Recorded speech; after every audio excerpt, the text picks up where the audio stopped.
اعوذ باللہ من الشیطان الرجیم بسم اللہ الرحمن الرحیم۔ السلام علیکم، میں ہوں آمنہ، قرآن و حدیث میں آپ کو خوش آمدید کہتی ہوں۔ معزز سامعین، حضور اکرم صلی اللہ علیہ وسلم نے ارشاد فرمایا کہ اپنی بیویوں کے لیے زیب و زینت اختیار کیا کرو۔ میں قربان جاؤں اپنے نبی کی ذات پر، میں آپ کے سامنے اپنے نبی کا دین بتا رہی ہوں۔ کون کہتا ہے کہ دین مشکل ہے؟ میرے نبی کتنی پیاری بات بتا رہے ہیں کہ اپنی بیویوں کے لیے زیب و زینت اختیار کیا کرو۔ بنو اسرائیل میں زنا اسی لیے پھیلا کہ مردوں نے اپنی بیویوں کے لیے زیب و زینت کرنا چھوڑ دی تو وہ غیر مردوں کی طرف مائل ہو گئی۔ اور پھر عورتوں کو بھی فرمایا کہ اپنے شوہروں کے لیے زیب و زینت اختیار کیا کرو، اپنے شوہروں کے لیے بنا سمرا کرو۔ کیسے؟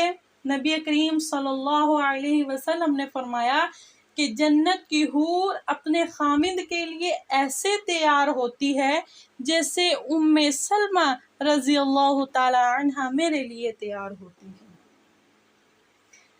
ابھی عورتوں نے شادی پر جانا ہو تو مردوں کی شامت آ جاتی ہے، یہ لینا ہے، ایسے کپڑے لینا ہے، مجھے وہاں سب سے خوبصورت لگنا ہے، ایسی جوتے لینے ہیں، ایسا میک اپ لینا ہے۔ اگر عورتوں سے کہہ دیا جائے کہ اپنے شوہروں کے لیے زیب و زینت کرو تو ان کو موت نظر آنے لگتی ہے۔ وہ اپنے خامند کے لیے تیار نہیں ہو سکتی، ایسے خامندوں کے لیے تیار ہو ورنہ وہ اور عورتوں کی طرف مائل ہو جائیں گے۔ اس میں خفیہ پیغام ہے۔ میرے نبی حیا والے ہیں، پاکیزہ زبان، پاکیزہ ذات۔ میرے نبی نے مردوں کو بھی فرمایا اور عورتوں کو بھی حکم دیا کہ زیب و زینت کیا کرو۔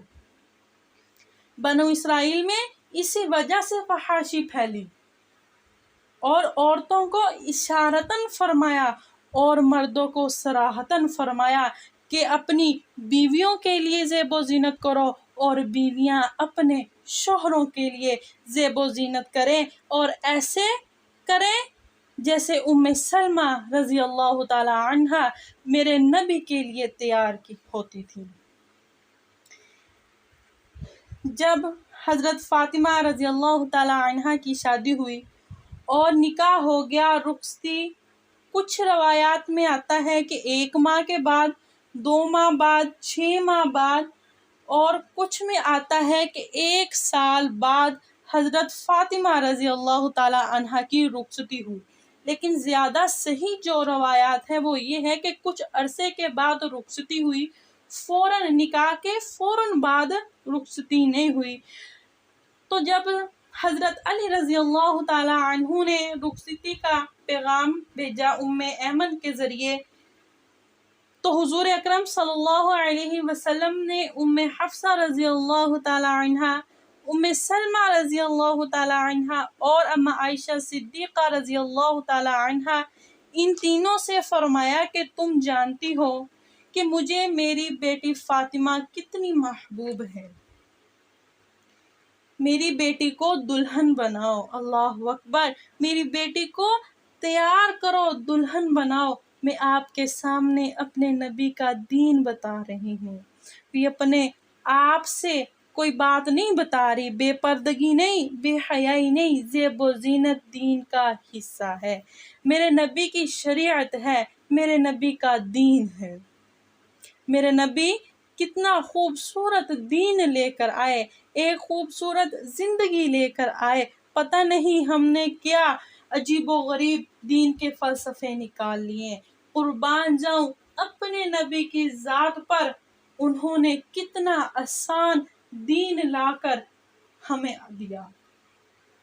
حضور صلی اللہ علیہ وسلم نے فرمایا حضرت جابر رضی اللہ تعالیٰ عنہ سے کہ اے جابر شادی کر لی؟ تو حضرت جابر نے فرمایا جی یا رسول اللہ کر لی۔ کہا کنواری سے کی یا بیوہ سے کی؟ تو حضرت جابر رضی اللہ تعالیٰ عنہ نے کہا یا رسول اللہ بیوہ سے کی۔ تو میرے نبی نے فرمایا کہ اے جابر کنواری سے کیوں نہیں کی؟ وہ تجھ سے کھیلتی تو اس سے کھیلتا۔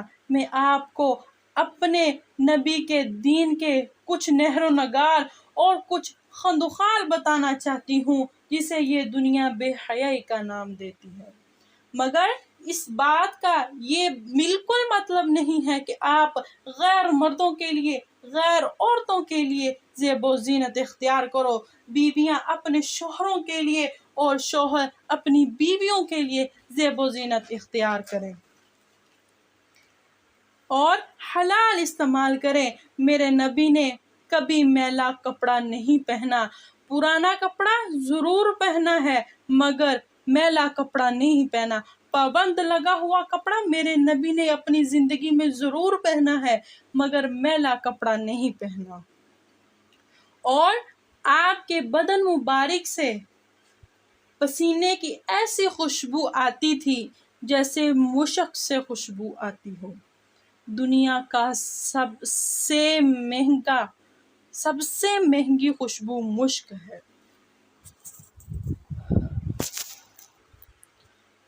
حضور علیہ الصلاۃ والسلام ام سلیم کے گھر آرام فرما رہے تھے۔ گرمیوں کے دن تھے، دوپہر کا وقت تھا اور حضور صلی اللہ علیہ وسلم کروٹ لے کر سوئے ہوئے تھے۔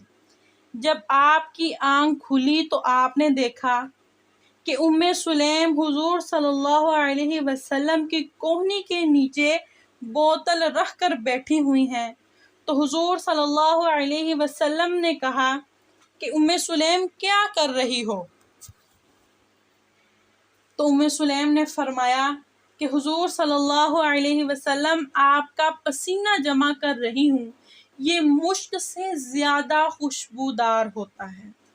میرے نبی نے کبھی اپنی زندگی میں میلا کپڑا نہیں پہنا، پرانے کپڑے ضرور پہنے ہیں مگر میلا کپڑا میرے نبی نے اپنی زندگی میں نہیں پہنا۔ پابند لگا ہوا کپڑا میرے نبی نے پہنا ہے مگر میلا کپڑا میرے نبی نے اپنی زندگی میں نہیں پہنا۔ میرا نبی کا دین یہ نہیں کہتا کہ ایسی شکل میں اٹھ کر آ جاؤ کہ لوگ تمہیں دیکھ کر بھاگ جائیں۔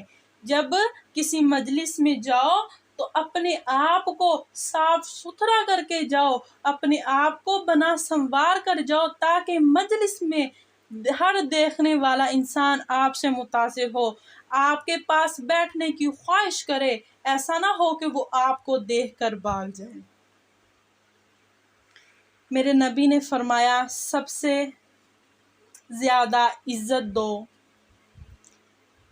اہمیت دو، شادی کے بعد ماں باپ کا حق پیچھے، بہن بھائی کا حق پیچھے، یہاں تک کہ اولاد کا حق بھی پیچھے، اور خامد کا حق سب سے پہلے ہے۔ معزز سامعین، بہت سی عورتیں اپنی نادانیوں کی وجہ سے ماں باپ کے پیچھے لگ کر، اپنے بچوں کے پیچھے لگ کر اپنے خامد کو ذلیل کرتے ہیں، اور بہت سے باپ اپنے بچوں کی وجہ سے اپنی بیویوں کو ذلیل کرتے ہیں اور اپنے ماں باپ کے پیچھے لگ کر اپنی بیویوں کو ذلیل کرتے ہیں۔ یہ جہالت میرے معاشرے میں موجود ہے۔ اپنی بیوی کو عزت دو، رشتوں کو عزت دو، ہر ایک کا اپنا مقام ہے، ہر ایک کو اپنے مقام پر رکھو۔ ماں باپ کی وجہ سے بیویوں کو ذلیل نہ کرو، بیویوں کی وجہ سے ماں باپ کو ذلیل نہ کرو، بیویاں بھی اپنے ماں باپ کی وجہ سے اپنے شوہروں کو ذلیل نہ کریں۔ یہ وہ رشتہ ہے جس میں اولاد بھی شامل نہیں ہو سکتی، اولاد کو بھی پیچھے کر دیا گیا خامد اور بیوی کے رشتے میں، اور یہ وہ رشتہ ہے جسے میرے اللہ نے اپنی نشانیوں میں سے ایک نشانی بتایا۔ ایک نشانی اللہ فرماتا ہے میری ایک نشانی تمہیں مٹی سے بنایا، میری بہت بڑی نشانی زمین آسمان کو بنایا، میری بہت بڑی نشانی تمہارا سونا اور جاگنا، میری بہت بڑی نشانی بادل، بجلی، گرج اور بارش، میری بہت بڑی نشانی زمین آسمان کا کھڑے رہنا، میری بہت بڑی نشانی کہ گرم ہوائیں ایک دم ٹھنڈی ہو کر بادل لے کر آتی ہیں۔ اب توجہ کیجیے اللہ آگے کیا فرما رہے ہیں کہ میری بہت بڑی نشانی کہ میں نے خاوند اور بیوی کا رشتہ بنایا۔ جب میاں بیوی آپس میں بیٹھے ہوتے ہیں تو کبھی غور کیا کہ ہمارا ایک ساتھ بیٹھنا اللہ کی کتنی بڑی نشانی ہے۔ اللہ اکبر۔ اللہ نے ماں باپ کا رشتہ بنایا، اسے نشانی نہیں بتایا۔ اللہ نے اولاد کا رشتہ بنایا، اسے نشانی نہیں بتایا۔ اللہ نے پھوپھی خالہ کا رشتہ بنایا، اسے نشانی نہیں بتایا۔ اللہ نے ماموں چچا کا رشتہ بنایا، اسے نشانی نہیں بتایا۔ اللہ نے دادی نانی کا رشتہ بنایا، اسے نشانی نہیں بتایا۔ نشانی کسے بتایا؟ خاوند اور بیوی کا جو رشتہ بنایا، اللہ کہتے ہیں یہ میری نشانیوں میں سے ایک نشانی ہے۔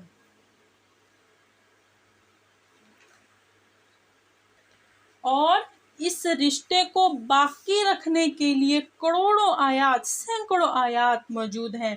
اور طلاق سے نفرت کا اظہار، میرے نبی نے کہا، علی طلاق سے بچنا، جب ناجائز طلاق دی جاتی ہے تو اللہ کا عرش ہل جاتا ہے۔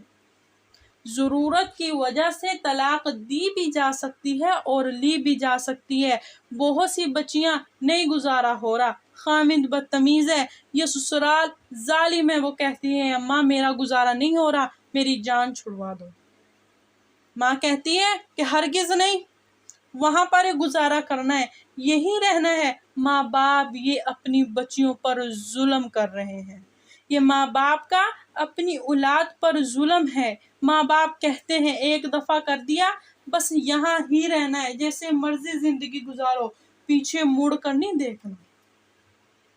جیسا بھی ہے، جو بھی ہے، بس گزارا کرنا ہے۔ یہ ماں باپ کہتے ہیں اس پر ظلم ہو رہا ہے۔